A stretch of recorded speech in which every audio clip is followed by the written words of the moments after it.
Hi and welcome to another 10x Leadership video. Thanks very much for tuning in. Would you do me a big favour? Would you mind just watching to the end? Makes a massive difference to the channel, just helps me do more videos. I've done 20, this is the 25th I think, and there's plenty more to come. But if you could watch to the end, that would really help. This week I'm going to talk about a couple of things that you need to avoid in terms of workload. I suspect one of them you've heard about, the other one not so much. But I'll tell you all about it after the break.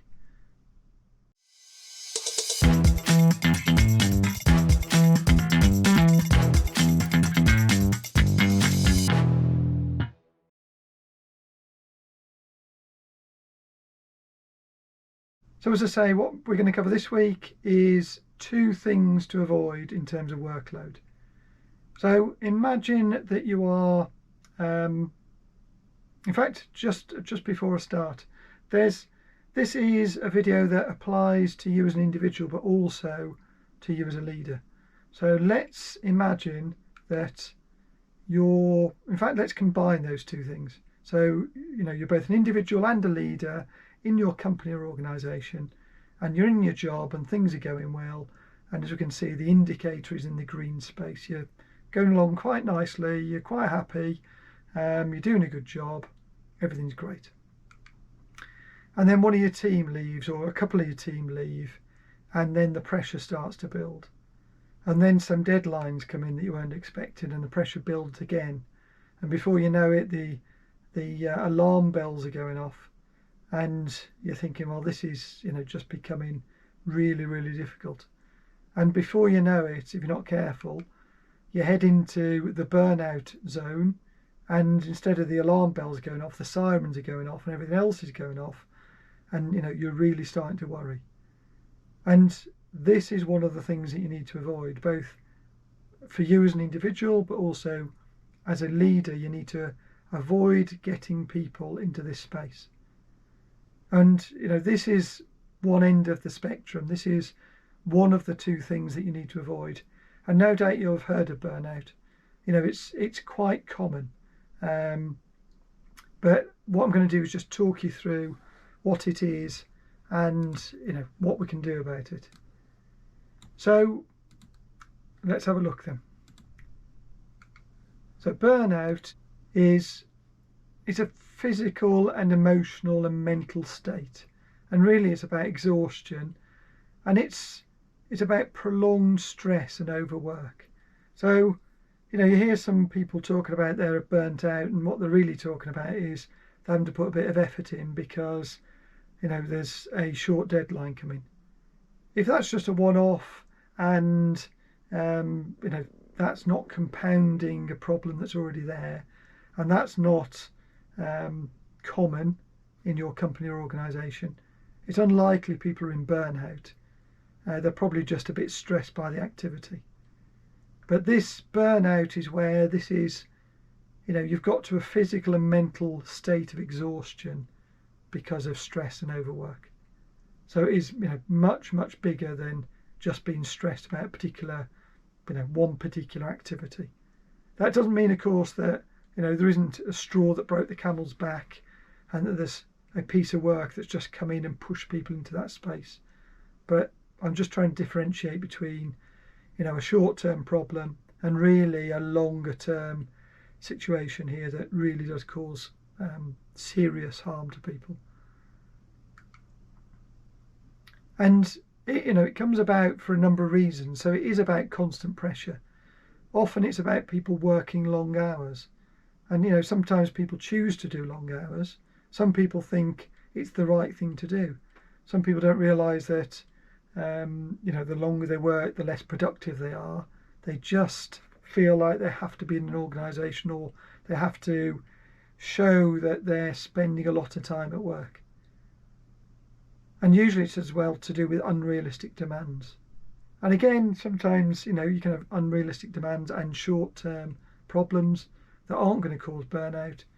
But if this just keeps going on and going on and going on, and there's a lack of rest and people can't recover from it, then they will end up in a burnout phase or state.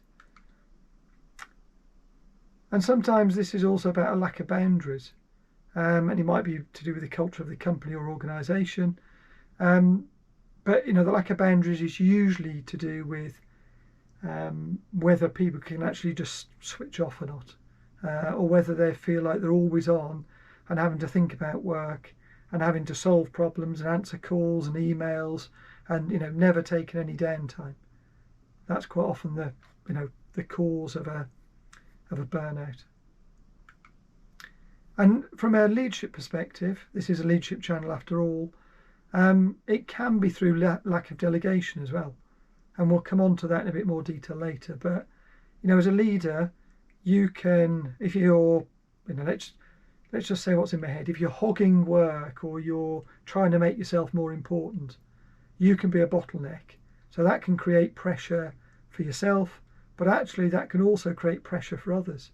So people in your team might have had plenty of time to deal with something, but because you've had to get involved in it because you feel like you need to, not because you need, not because there's actually a need, but because you fancy getting involved to make yourself feel important, you just squish the amount of time that somebody's got to be able to deliver it. That then just ramps up the pressure on them. And if that happens frequently, before you know it, they're in a burnout state. I was looking at some data on the subject, and actually 28% of people in a 2020 survey feel that they feel burned out very often or always, with 76% of employees experiencing burnout at least some of the time. So this is a serious problem that has an impact on lots and lots of people. So that's the burnout side of things. But let's just flip it on its head for a minute and talk about the other thing that often we don't get to talk about. So again, imagine, you're in your role, everything's going well, but actually, instead of the burnout side of things, what you're doing is you're heading toward Rustout. And again, I say, there's been lots of studies, there's been lots of talk about what burnout is. We tend not to hear about what Rustout is, but actually it has similar impacts, not necessarily at the same levels or grades in companies and organisations, but it certainly has, it's as big a problem as the burnout side of things. So what is Rustout? So Rustout is really just the opposite of burnout. So it occurs when someone is under challenge, they're bored, they feel unmotivated because they're doing monotonous or unfulfilling work. So, imagine the person at the other end of the scale. They usually get the sexy jobs, don't they? They usually get, the boss giving them extra work. This is the group of people that are left behind and just feel demotivated and bored, and the day is dragging.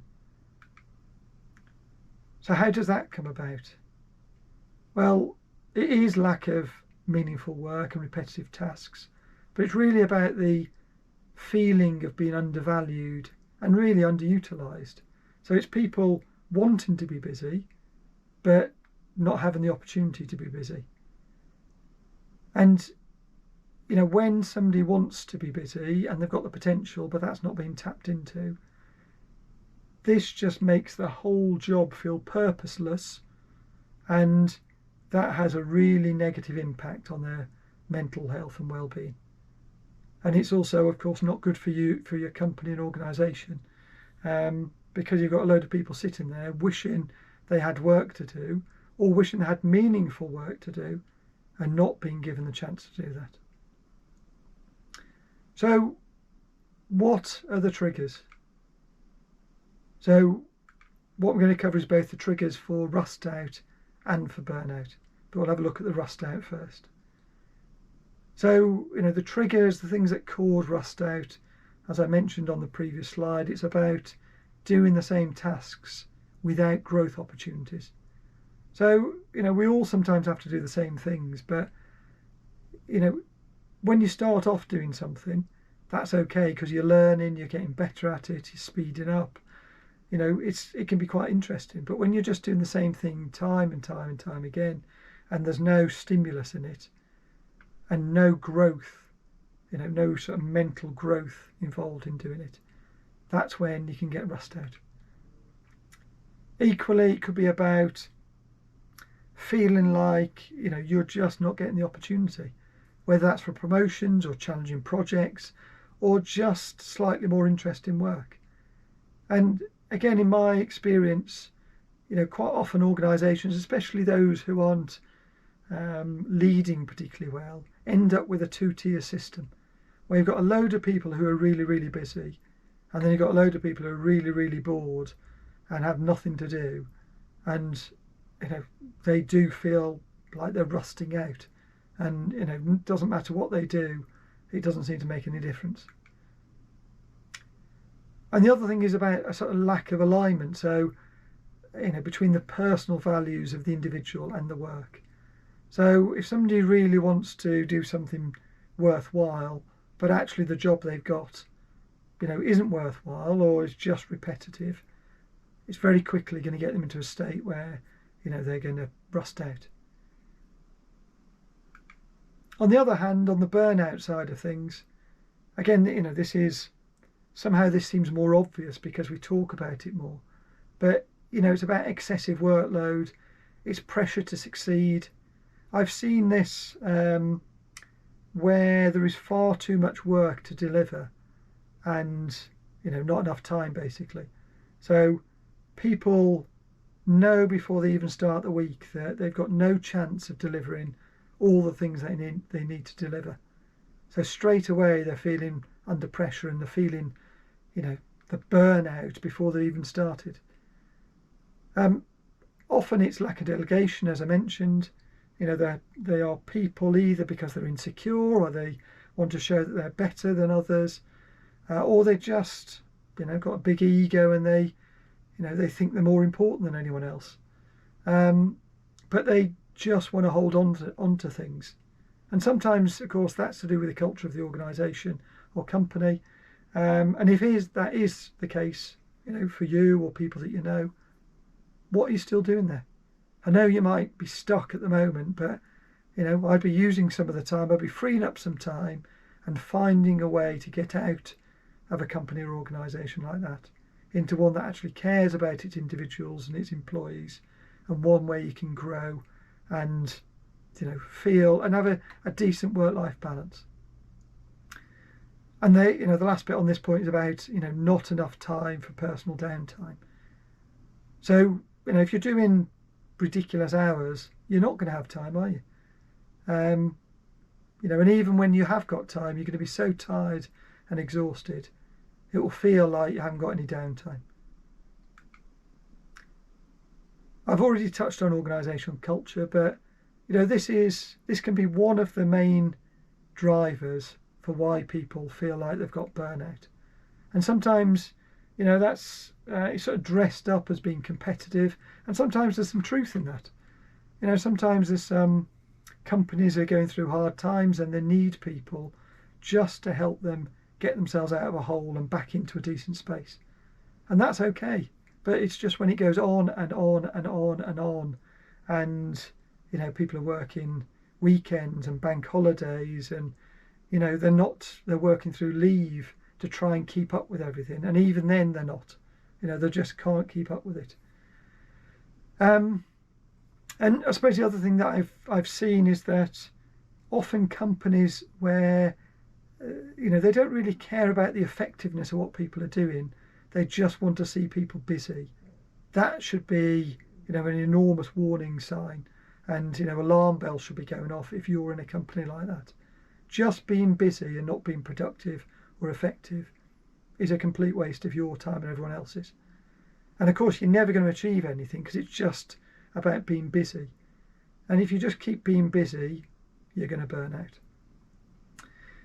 It mentions perfectionism as well, and, you know, there is definitely a link between a culture or individuals feeling that perfection is important and burnout, but I'll cover that in another video.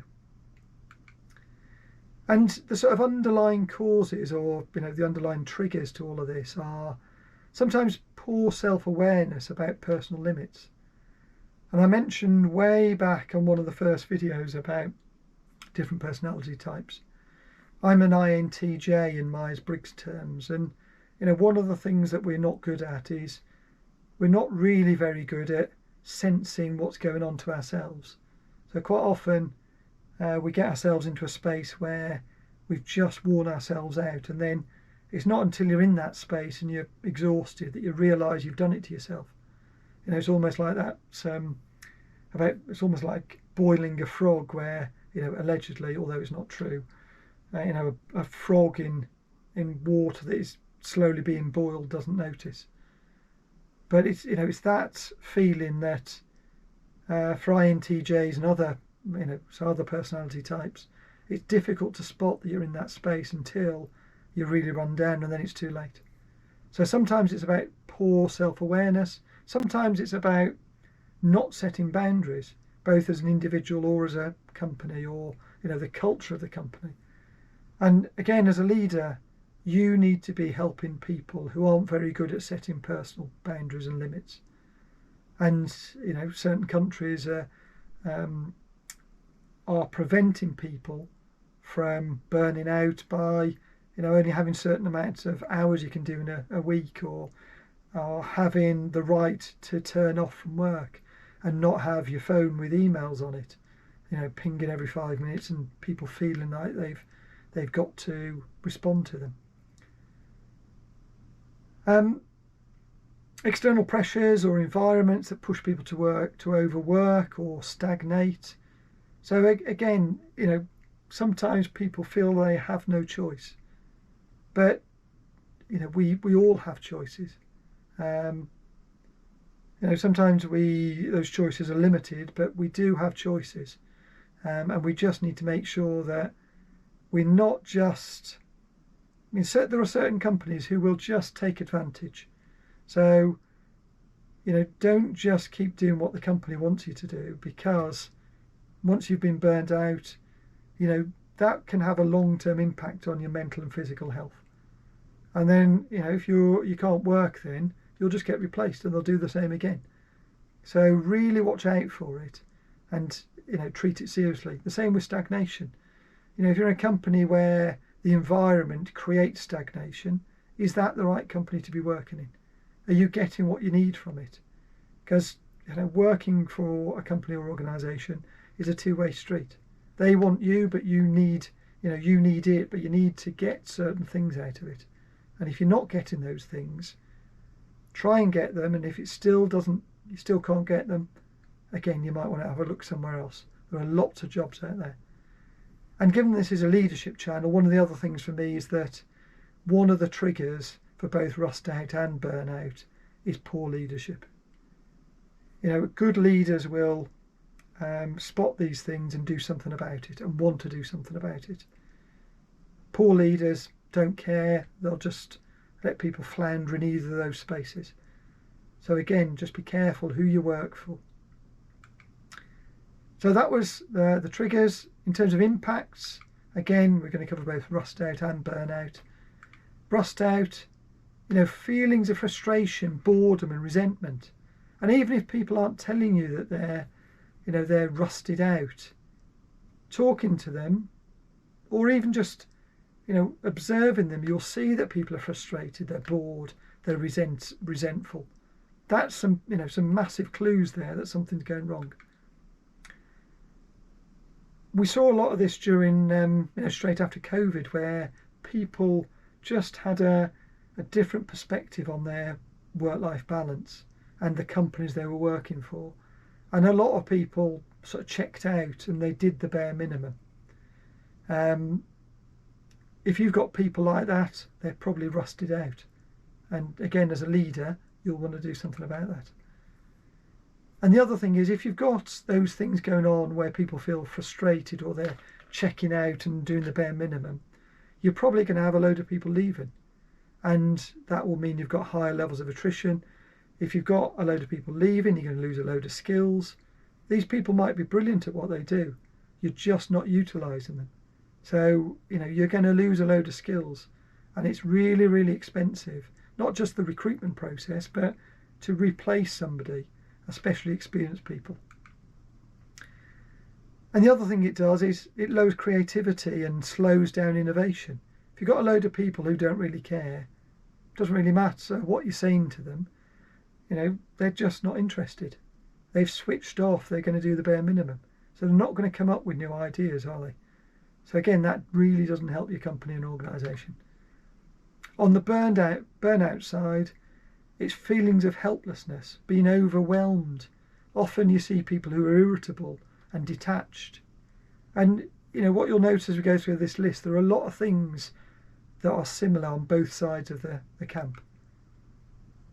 Again, because people are really they're burned out, they're tired, they're exhausted, they feel everything's helpless, they feel helpless, they're probably not going to stay around. So even if they don't get in a position where they're making themselves sick for a long time, they probably won't want to stay, and that'll lead to high levels of turnover or higher sickness levels. So again, that's something you can be looking out for. And again, people start to become disengaged. It's like it's like hitting people with a stick. To begin with, they'll pay notice, but and I'm not suggesting, by the way, actually physically hit people. But if you carried on doing that, people just become numb to it, and they just stop noticing, so become disengaged. So just like the people on the Rustout, this is a terrible situation to be in. And that will have an impact on team morale. So if you've got somebody in your team who's burned out, that's going to be a drain on the energy of everyone else in your team. So, this is almost contagious, really. They're not in the same position, but it's certainly going to drain the energy of other people in the team. So those are all the impacts and the problems and the triggers. What we're going to do about it then, how are we going to prevent it? And of course, prevention is much better than the cure. So in terms of prevention, on the Rustout side, it's about helping people connect to the bigger picture. So even if they're doing some jobs that appear to be fairly trivial or menial even, if they can see how that's helping the organisation, then that's going to give them hope and motivation. It's about creating growth, and that doesn't have to be a massive opportunity. It can just be helping people to feel like they're progressing. So giving them things to do that will stretch them. And if we're stretched, we're mentally stimulated, Rustout starts to, it disappears, but also it can help prevent Rustout in the first place. And it's about reigniting engagement, because engagement is the thing that you want. You want people to feel part of the company and organisation and part of the work that you're doing. So that could be giving them new roles, giving them additional roles. It could be job rotations, it could be loans, it could be a whole load of things. It could be getting them to train somebody else in the business to do their work so that they're freed up to go and do something else. I mean, in the company that I work in, I'm constantly looking to help people to develop so that when opportunities come up for promotion, they're in a good space. So even if they feel like they've maxed out the skills and the role that they're in, help them grow beyond that, because growth is what keeps people going. It's the thing that gives people motivation. The other thing is to encourage people through a safe space to actually say, look, I'm rusting out here. So it's about feeling like they can report it, and then of course that something's going to happen as a result. On the burnout side, it's about encouraging work-life balance, and really for me this is about role modelling as well. So as a leader, you need to make sure you have a good work-life balance for your own physical and mental health, but equally what you do is what others mirror in your team. So if you're staying till 8 o'clock every night, people will feel guilty about going early. Even if you want to do it and you've got nothing else to do, and that's work is your life, it is going to have an impact on others. So really think about what you're doing and role model best behaviours. In one of the previous videos I did, I talked about how behaviours are much more powerful than culture or documents or saying certain things. It's your behaviours that people notice. So it is about work-life balance. It's about encouraging boundaries and unplugging. And you might still go off and do something that keeps you busy, but it's going to you're going to be switching off and doing something different.